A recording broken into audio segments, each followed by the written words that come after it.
Okay, wow, that's a tough act to follow. As Nicole said, my name is Amy Downing, and I was thrilled when Project Self-Sufficiency, PSS for short, contacted me to speak with you today. I currently live in Denver with my husband and work for a nonprofit organization called the Center for Work Education and Employment. CWE is our acronym. All the cool nonprofits have one. Our organization is a self-sufficiency program much like PSS. Our programs have different methods, but our missions are very similar. Mary happened to be in Denver back in December, and we met for lunch. I was very excited to give her a tour of our program and tell her more about my role in the organization. We compared notes about our programs and lamented some of the common issues that we share. She asked me, "What do you tell donors when they ask you how many people successfully complete your program?" It's an interesting question which has a complex answer. How do you a little nervous. Okay, I'm good. How do you measure success in programs such as PSS? The answer I finally came up with after many months of pondering is one individual at a time.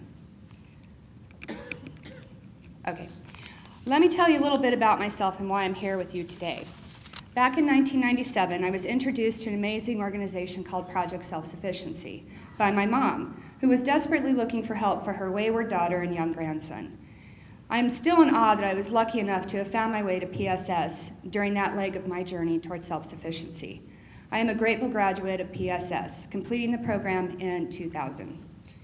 When I was 16, I dropped out of school, moved to California, and I was homeless off and on for several years. Of course, back then we didn't call it being homeless, we called it crashing on our friend's couch. I earned my GED when I was 17, got pregnant at 20, and got promptly dumped after that.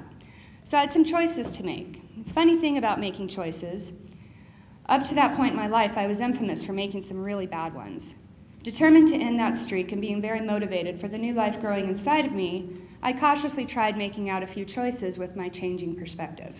Some were good, like returning to Colorado and mending fences with my mom. Others not so good and left me spinning my wheels, not moving forward in life. You see, although I desperately wanted to move forward, to have a meaningful career, rewarding relationships, and be a good mom, I just could not figure out why those things weren't happening for me. I just love hindsight. Wouldn't life be so much easier if hindsight were foresight? More on that later. Back to choices. I did manage to make another good choice during this time. When my son was about 4, I enrolled in college. What an amazing fork in my road. Although I was terrified at the time, as I am the first in my family to attend college, I found that each class I took, each challenge I faced and overcame, a newfound confidence was growing inside of me. Then a year into my education, I was slapped around again by bad choices that had caught up with me. I was in a terrible relationship that I finally ended. Unfortunately, this decision also left me and my son homeless. It was then that my mom told me about a program called Project Self-Sufficiency.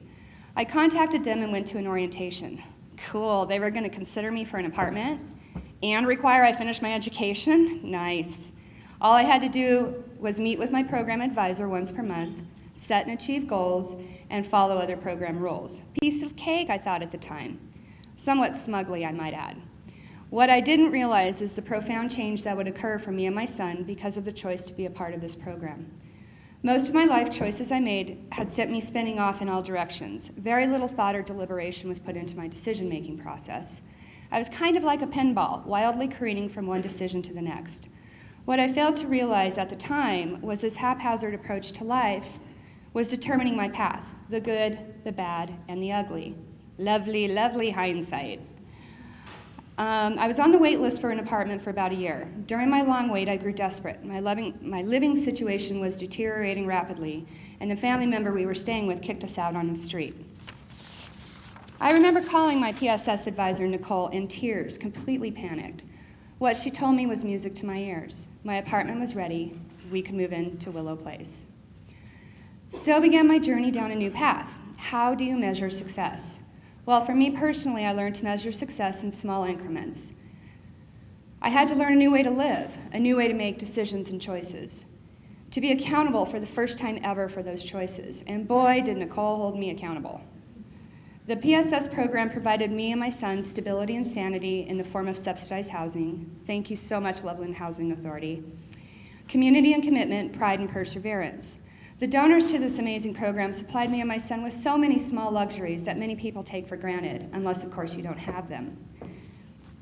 Extras such as caring families who adopted us at Christmas, to talented mechanics who fixed my car when it broke down, and the educational scholarship that PSS offered. But the biggest thing that PSS provided me was the confidence to make choices, smart choices, that would strategically move my life forward. For the first time in my life, I was actually accountable to myself. It felt awesome to know that before I made a choice, I finally had the ability to look at the choice objectively to determine the outcome. Foresight instead of hindsight, what a concept. The 2 years I spent at Willow Place learning to heal, learning to grow, learning to take pride in myself and my accomplishments completely changed my life and the life of my son.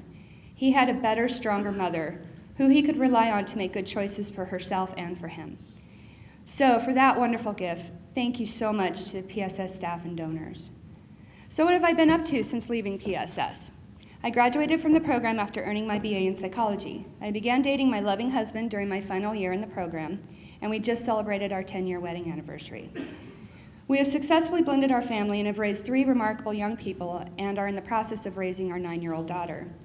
I have a fulfilling career as a supervisor, running the Employment Services Department for our organization. In that role, I'm able to coach, guide, and mentor not only my staff, but our participants as well. I love my job, and I'm super proud of what I do. I have the ability to love me and be confident of the choices I make for myself and my family. I graduated last year with my master's degree in education. Completing my master's degree allowed me to complete another goal I set for myself a long time ago. In addition to my full-time job, I also teach developmental English part-time at a local community college. Setting goals and completing them with confidence is something I do automatically, thanks to the skills I learned going through the PSS program all of those years ago. The outcome could have been much different and much rockier if I had not made that one choice 14 years ago. So, I will ask again, how do you measure a successful outcome from programs such as PSS, one individual at a time? Thank you so much to the PSS staff, donors, and partners for all that you do to help individuals change their life and break the cycle of poverty once and for all. Thank you.